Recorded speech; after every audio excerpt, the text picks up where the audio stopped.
नमस्कार जी। मैं परदेश से अपनी बेटी के दहेज की चीजें भेजता ताकि घर जाकर आराम से उसकी शादी कर सकूं। लेकिन कुछ सालों बाद जब मैं घर लौटा तो मेरी बेटी की हालत बहुत बुरी थी।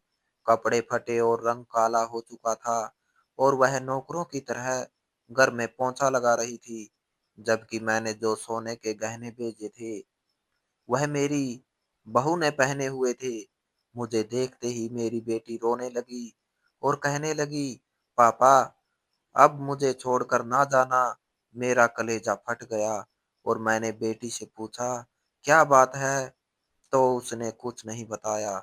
मैं तुरंत बाजार गया और बेटी के लिए नए कपड़े लेकर आया।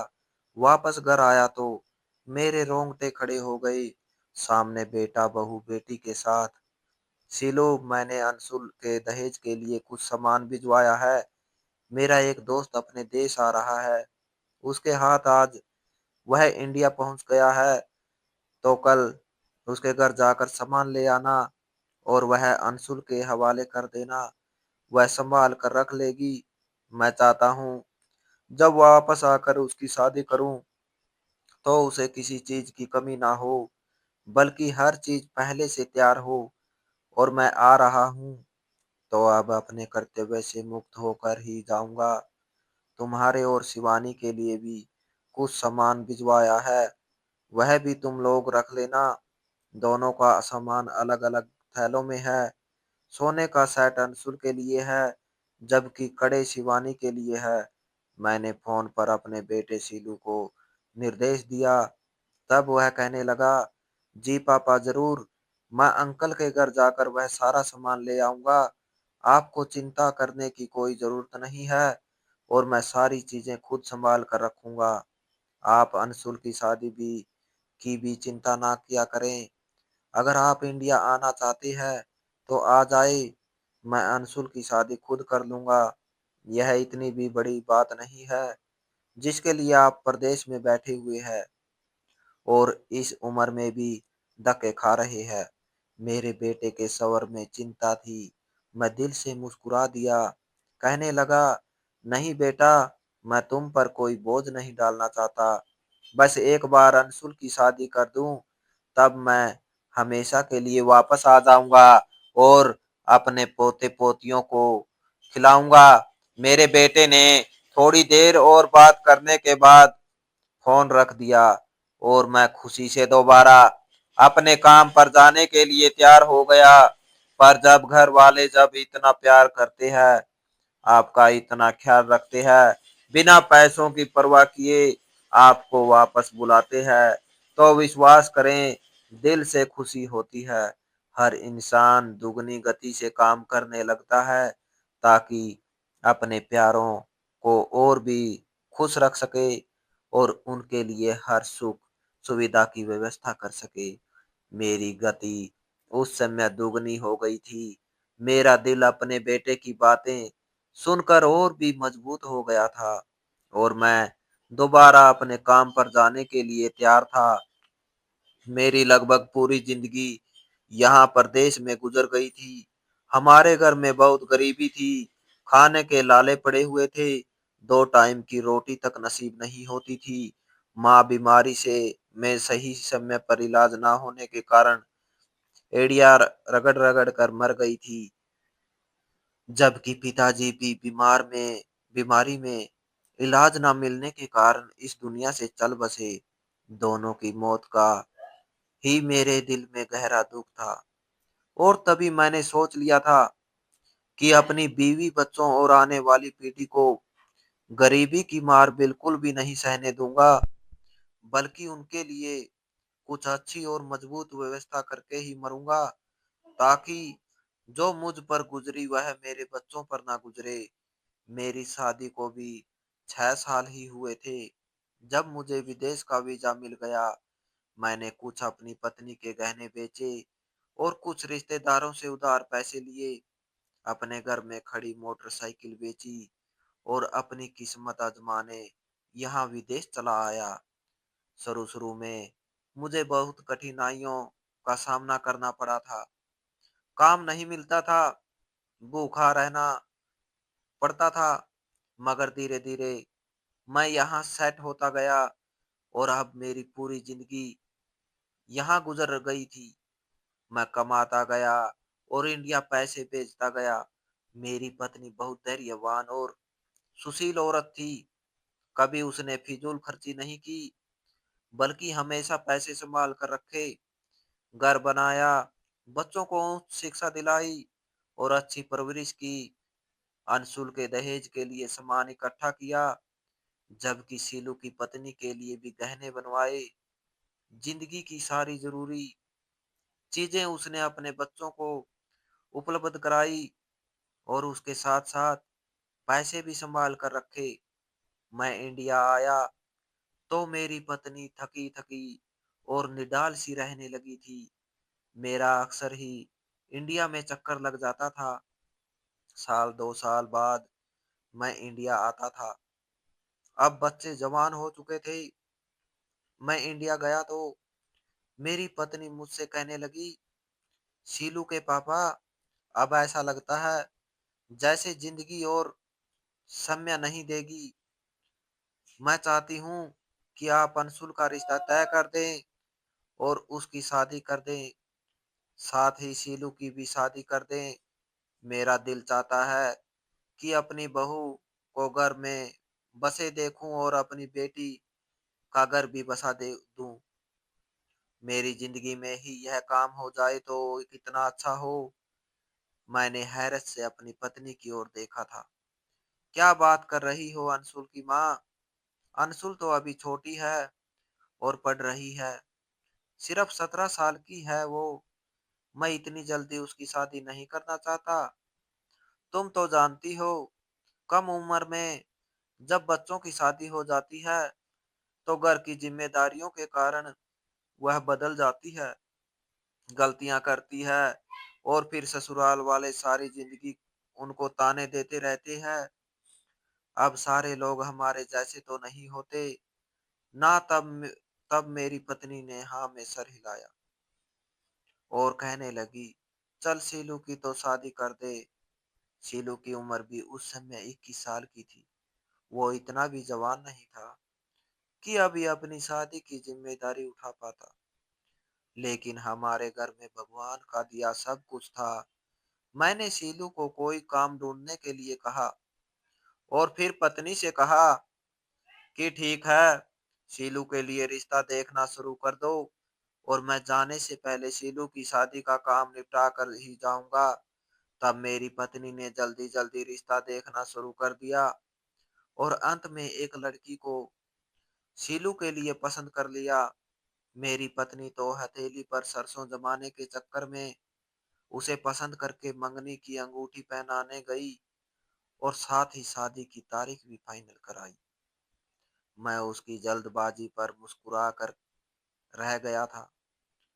उस समय मुझे नहीं पता था कि उसके पास सच में जिंदगी ने बहुत कम समय छोड़ा है जिसमें वह सारे काम कर लेना चाहती थी।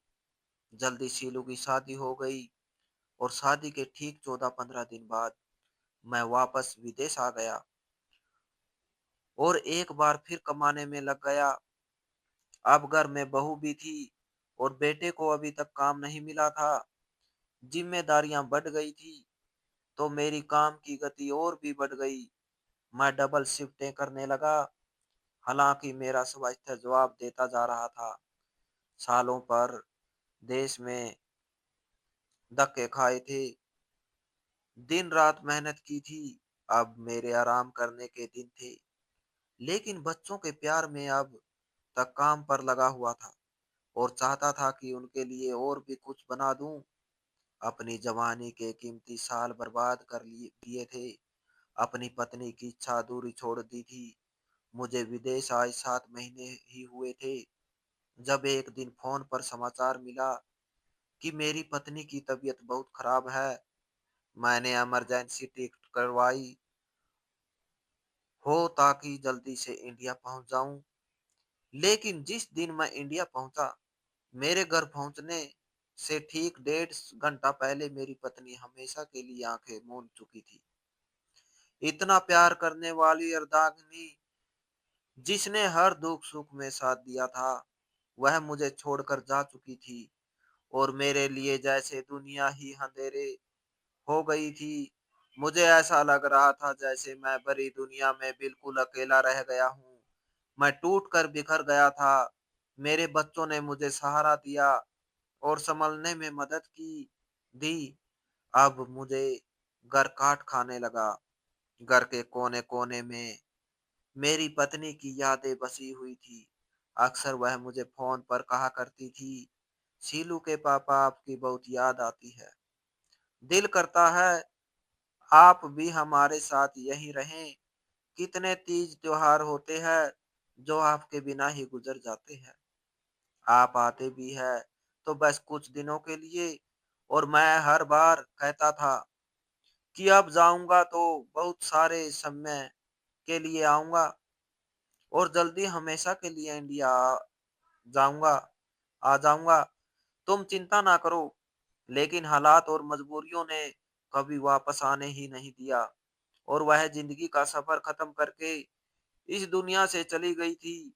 अब घर में रहना मुझे मुश्किल लगने लगा और पत्नी के देहांत के 1.5 महीने बाद ही मैंने अपने बेटे से कहा कि मेरी टिकट दोबारा करवा दो। मैं विदेश वापस जाना चाहता हूँ। अंशुल मेरे पास आकर बैठ गई और कहने लगी, पापा अब तो आप मुझे छोड़कर ना जाएं। देखें, मम्मी के जाने के बाद हम कितने अकेले हो गए हैं। अब आप इंडिया में ही रहें। भाई भी अब काम करने लगे हैं। उनका अच्छा रोजगार चल पड़ा है और घर का खर्चा आराम से उठा लेंगे।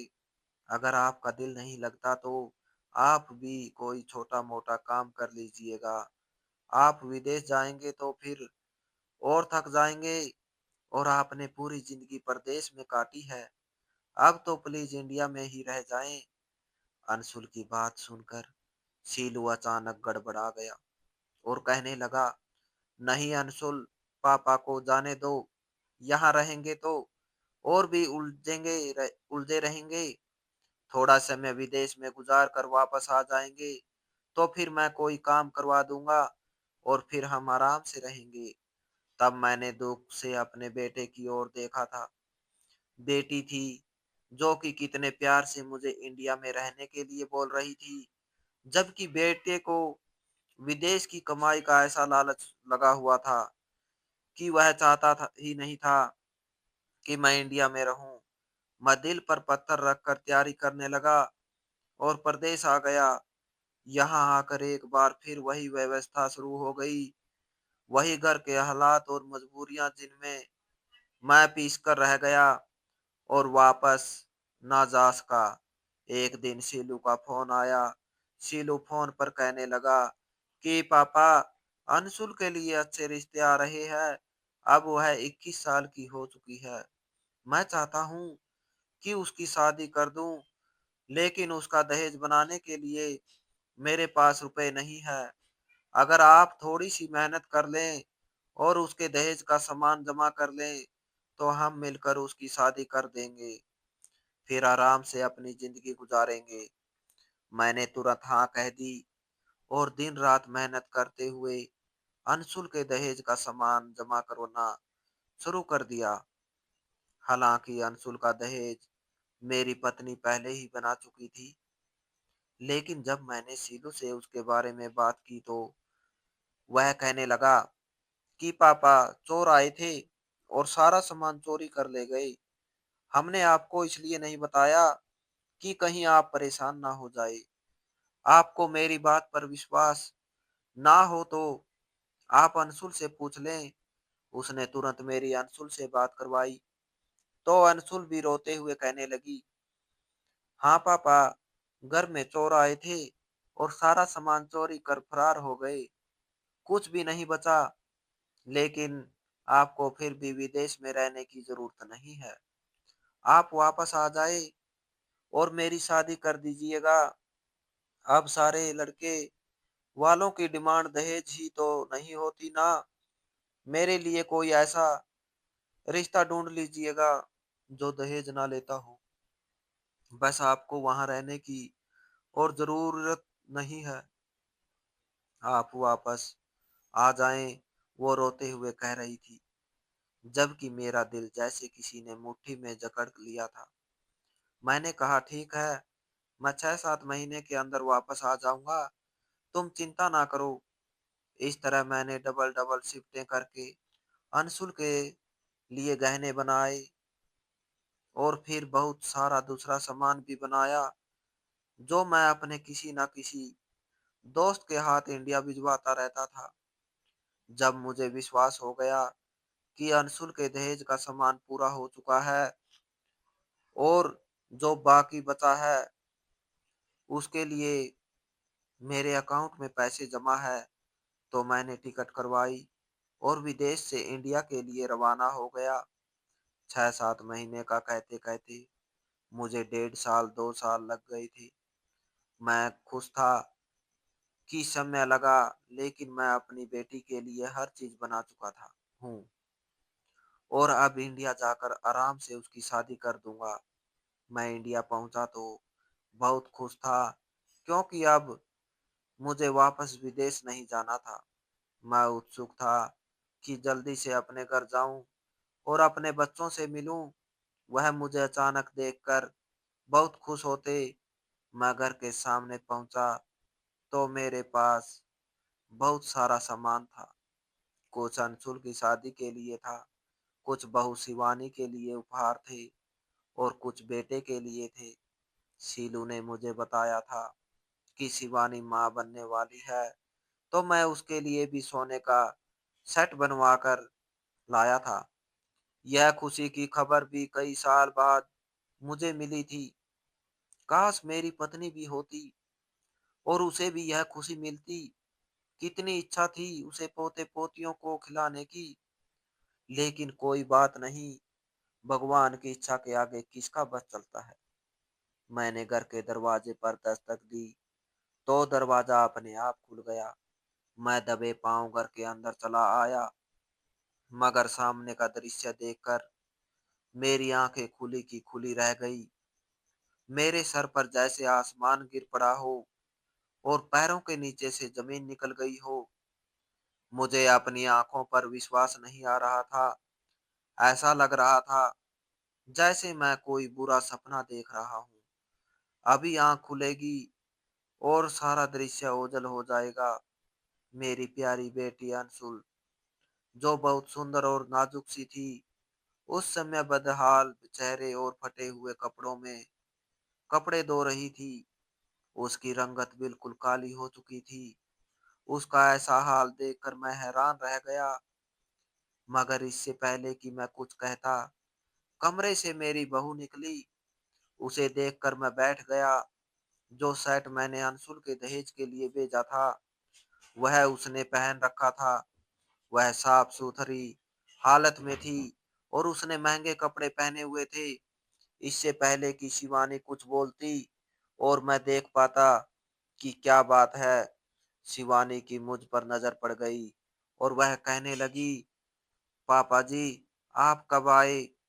अंशुल ने जब मुझे देखा तो कपड़े वहीं पर फेंक कर दौड़ती हुई आई और मुझसे लिपट गई और साथ ही रोने लगी। कहने लगी, पापा आप आ गए, अब मुझे छोड़कर मत जाइएगा। मैंने उसे गले लगा लिया और कहने लगा, तुम्हारी यह हालत कैसे हुई अंशुल? तुमने यह क्या हाल बना लिया अपना? मुझे बताओ, तुम्हारे साथ इस घर में क्या होता रहा? लेकिन मेरी बेटी ने नहीं में सिर हिलाया और कहने लगी, पापा कुछ भी तो नहीं हुआ मेरे साथ, मैं बिल्कुल ठीक हूँ और यह काम तो मैं वैसे ही कर रही थी। आज कपड़े धोए थे, ना इसलिए फटे हुए कपड़े पहनने हैं। मैं अभी कपड़े बदल लूंगी और अच्छे कपड़े पहन लूंगी। काम करते हुए अगर नए कपड़े पहन लो तो उन पर दाग पड़ जाते हैं और सिर फिर साफ नहीं होते। उसने बात बना ली थी, लेकिन उसकी आंखों की उदासी और चेहरे पर दुख मुझे साफ दिखाई दे रहा था। उसकी हालत ही बता रही थी कि उसके साथ घर में अच्छा व्यवहार नहीं किया जाता। मैंने सारा सामान अपने कमरे में रखवाया और उल्टे पैरों घर से बाहर निकल गया। बाजार जाकर मैंने अंशुल के लिए नए कपड़े खरीदे और जब घर वापस आया तो सामने का दृश्य देखकर एक बार फिर मेरा दिल टूटकर बिखर गया। मेरा बेटा और बहू अंशुल के सर पर खड़े उसे डांट रहे थे। मैं आगे होकर सुनने की कोशिश करने लगा तो आंखों के सामने अंधेरा छा गया। बेटे की असलियत मेरे सामने खुल रही थी। वो मेरी बेटी को धमका रहा था और कह रहा था, खबरदार अगर पापा को कुछ भी बताने की कोशिश की तो अच्छा नहीं होगा। पापा से कह देना कि छत पर धूप में बैठ बैठकर तुम्हारी रंगत काली हो गई है और हम तुमसे कोई काम नहीं करवाते, बल्कि तुम खुद घर के सारे काम करती हो। अगर तुमने हमारे बारे में एक भी बात पापा को बताई तो मुझसे बुरा कोई नहीं होगा। मेरी बहू आगे बढ़ी और मेरी बेटी के चेहरे पर थप्पड़ मारते हुए उसके हाथ में एक डिब्बा पकड़ाया और कहने लगी, इसमें कपड़े चप्पल सब कुछ है, वह पहन लो और अच्छे से तैयार हो जाओ। खबरदार अगर पापा जी को बताया कि इसमें जो गहने हैं और जो तुम पहनती हो वह सब नकली है। पापा जी को यह सच बताने की भी जरूरत नहीं है कि घर में कोई चोरी नहीं हुई थी, बल्कि तुम्हारा सारा सामान मैंने ले लिया था। अगर तुमने पापा जी को एक भी बात बताई तो मैं तुम्हें जान से मार डालूंगी। जब बहू ने मेरी बेटी को धमकाया तो मैं बर्दाश्त नहीं कर सका। मैंने वहीं खड़े होकर ऊंची आवाज में कहा कि बस कर दो तुम दोनों और निकल जाओ मेरी नजरों के सामने से। मुझे सामने देखकर मेरा बेटा और बहू दोनों घबरा गए।